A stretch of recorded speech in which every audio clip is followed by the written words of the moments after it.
السلام عليكم. انا فاطمه، وهي دي قناتي محاميه في المطبخ.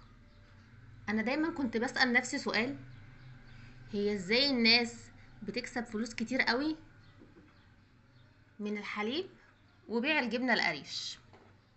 خلينا نفكر مع بعض كده.